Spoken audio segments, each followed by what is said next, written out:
Hola, ¿qué tal? Mucho gusto, mi nombre es Miguel Cachón y hoy les voy a hablar sobre la estructura del neurocráneo, la porción ósea del cráneo que protege el encéfalo, o sea, nuestro cerebro. Este es un tema fundamental en la anatomía, especialmente relevante para las profesiones, ya sean médicas o odontológicas, ya que el neurocráneo no solo protege el cerebro, sino que también tiene múltiples puntos de inserción para músculos y es la clave en la articulación de varios huesos faciales. Ahora vamos a identificar cada uno de estos huesos. Tenemos al hueso frontal. ¿Qué es este hueso? Bueno, pues el hueso frontal se encuentra en la parte anterior y superior del cráneo, formando la frente y partes superiores de las órbitas oculares. Es un hueso impar, o sea que solo es uno, y que tiene varias estructuras importantes. ¿Cómo está la glabela? La glabela es una región lisa ubicada entre las cejas, donde convergen los dos crestas superciales, la parte de acá.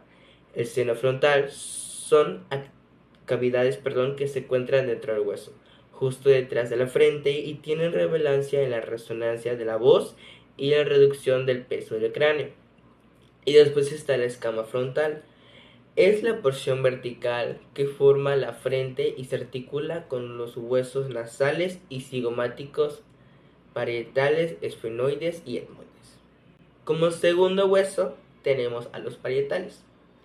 Los huesos parietales son pares y forman las paredes laterales del techo del cráneo. Estos se ubican detrás del hueso frontal, la parte de acá, y se unen en sí en la línea media mediante de la sutura sagital. Están las líneas temporales superiores e inferiores, y estas son crestas donde se insertan los músculos temporales que se encuentran aquí, que son importantes para la masticación. Y la sutura sagital es la unión que corre a lo largo de la línea media, conectando ambos huesos parietales. Estos huesos se articulan con el frontal, occipital, temporal, esfenoides y otro parietal. Los huesos temporales, también pares, se encuentran en los lados y es la base del cráneo. Los laterales a los huesos parietales son huesos complejos, con varias partes importantes. La primera es el apófisis mastoideus. Es una prominencia ósea ubicada detrás de la oreja, donde se insertan músculos del cuello. Y después tenemos el apófisis estiloides. Esta es una proyección puntiaguda que proporciona puntos de inserción y para ligamentos y músculos como el cuello y la lengua. Y por último tenemos el conducto auditivo externo. Ese es el canal que lleva al oído medio y es crucial para la audición. Y tenemos la petrosa, que es la parte más densa del hueso que contiene la estructura del oído interno.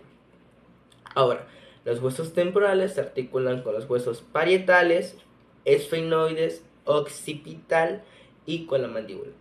Pues los esfenoides es el hueso impar que se encuentra en la base del cráneo, en la parte media, por delante del occipital. Tiene una forma compleja este hueso. A menudo la comparamos con un murciélago o con una mariposa, ya que este hueso posee unas alas mayores y unas alas menores. En este encontramos la silla turca, que es una depresión ósea que alberga la gran glándula pituitaria, que es una clave estructural para la regulación de hormonas. Y esto prácticamente lo sabemos. Y la apófisis pterygoidea, que son proyecciones que se extienden hacia abajo, proporcionando puntos de inserción para los músculos y la masticación. La ala mayor y la ala menor, estas son extensiones que forman parte de las órbitas oculares y de la base del cráneo. Este hueso se articula con casi todos los huesos del neurocráneo prácticamente, que es el frontal, los parietales, los temporales, el occipital y también los huesos faciales como es el vomer, pero eso sí es otro tema. El etmoides es un hueso par, ligero y esponjoso que se encuentra en la base del cráneo, entre las órbitas oculares, aunque es pequeño, juega un papel crucial, ya que en la estructura de la cavidad nasal y la órbita está la lámina fibrosa. Es una parte perforada del hueso que permite el paso de los nervios olfativos desde la cavidad nasal hasta el cerebro. Está la crista galli, que es una cresta vertical donde ancla la voz, el cerebro, y una extensión de la dura madre que separa los hemisferios cerebrales. Y tenemos el laberinto etmoidal, que prácticamente consiste en unas pequeñas series cavidades que son celdas que forman parte de los senos nasales o paranasales. El hueso etmoides se articula con el frontal, el esfenoides, el vómer y con los huesos nasales. En la posterior es un hueso impar que tiene varias estructuras significativas. Está el foramen magno, que es la gran abertura en la base del cráneo a través del cual el encéfalo, o sea, nuestra columna, se conecta con la médula espinal. Los cóndilos occipitales, que son superficies articulares que se conectan con la primera vértebra cervical, la famosa atlas, permitiendo el movimiento de la cabeza. Y la protuberancia occipital externa es una proyección ósea palpable, se puede decir que es la parte posterior de la cabeza, que sirve como un punto de anclaje para los músculos del cuello. Estos huesos se articulan con los huesos parietales, temporales y el esfenoides. Hola, ¿qué tal? Yo soy Miguel Cachón y esta es la segunda parte, y hoy hablaremos sobre el viscerocráneo, que es la parte del cráneo que conforma la estructura ósea de la cara. A diferencia del neurocráneo, que protege el cerebro, el viscerocráneo está involucrado en funciones vitales como la masticación, la respiración y la comunicación facial. Esta está compuesta por 14 huesos, de los cuales son partes y otros son impares. Vamos a revisar cada uno de estos huesos, sus estructuras importantes y sus articulaciones. El maxilar es un hueso par que forma la mayor parte del tercio medio de la cara, incluyendo la parte superior de la cavidad bucal, las paredes laterales de la cavidad nasal y la parte del suelo de las órbitas oculares. Aquí tenemos la apófisis alveolar, aloja las raíces de los dientes superiores, y está el seno maxilar, que es una cavidad que drena la cavidad nasal y es importante en la resonancia de la voz. Y la apófisis palatina, que forma la mayor parte del paladar duro. Están las articulaciones, que es el maxilar, que articula el hueso frontal en el cigomático, y el etmoides, los huesos nasales, y el vómer con el que maxilar opuesto. Como dos tenemos el hueso cigomático, que son dos, que es también conocido como malar, que forma las prominencias de las mejillas y parte de las órbitas oculares. Aquí encontramos el apófisis temporal, que se une en el hueso temporal para formar arco cigomático. El apófisis frontal, que se articula con el hueso frontal, contribuye a las estructuras de la órbita y articulaciones del hueso. Que está el cigomático, que se articula con el maxilar, el hueso frontal, el esfenoides y el temporal. Los huesos nasales son pequeños y pares y forman el puente de la nariz. La estructura está la plana, que se articula con el hueso frontal y la parte superior del cartílago nasal de la parte inferior.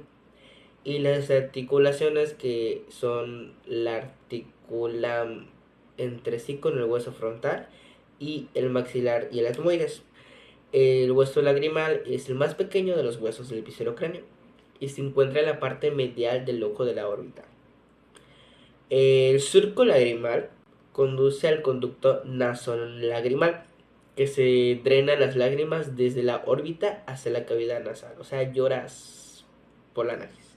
Y las articulaciones se articula con el maxilar, el etmoides y el hueso frontal. El hueso palatino forma la parte posterior del paladar duro y una pequeña porción del suelo de la órbita.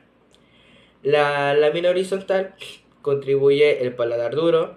La lámina perpendicular forma parte de la cavidad nasal y la órbita.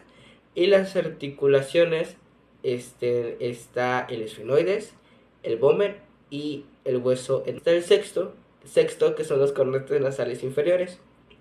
Estos huesos son pares independientes que forman la parte inferior de las paredes laterales de la cavidad nasal. Está la lámina enrollada, que proporciona mayor superficie para la humidificación y calentamiento del aire inhalado. Y estos se articulan con el maxilar, el hueso lagrimal, el palatino y el etmoide. El vomer, que es impar, solo hay un vomer, que este es un hueso que forma parte del inferior del tabique nasal.